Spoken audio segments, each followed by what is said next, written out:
I'm Mark Billingham, and you're watching Book Zone.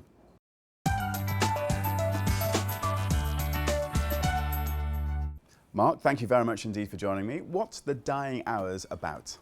Well, in The Dying Hours, we're catching up with Tom Thorne, having had a year away from him, finding out what's happened since we saw him last. He's been demoted.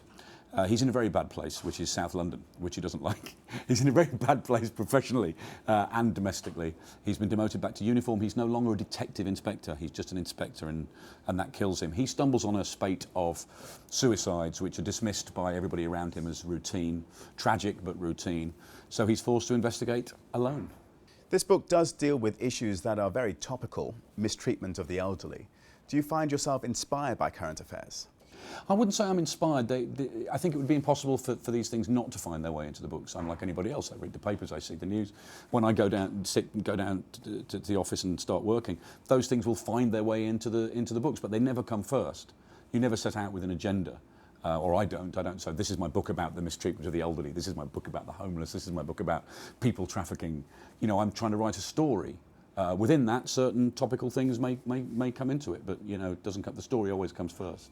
So Tom Thorne's now been on TV. We've had the series on Sky with David Morrissey playing your character in Sleepyhead, your first book. Yeah. Are we going to see anything more of him now on TV? Not at the moment. Not. David's busy in America in The Walking Dead, which is a huge hit out there.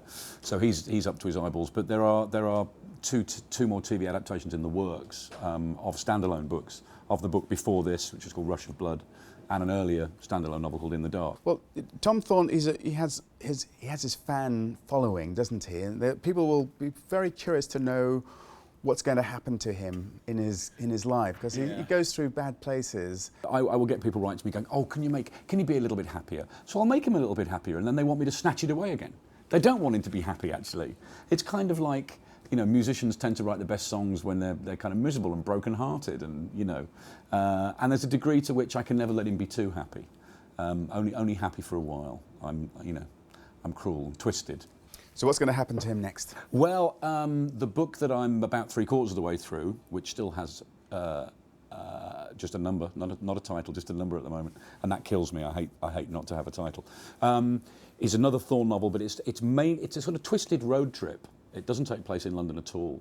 It takes place on the road and in a very bizarre part of the country, which I'm not going to reveal, where Thorne is travelling around with a sort of nemesis of his, who's appeared in a couple of the earlier books, the nastiest villain he's ever put away, who kind of comes crawling out of the woodwork. So I'm very much enjoying writing those characters again.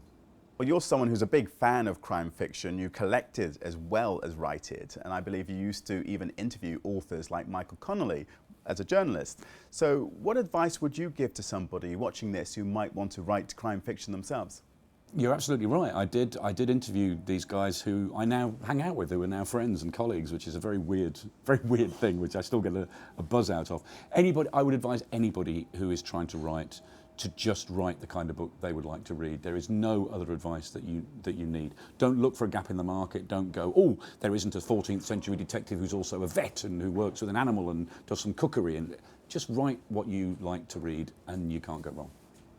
Great advice indeed. Thank you very much indeed, Mark. Thank you. The book is The Dying Hours, and the author is Mark Billingham.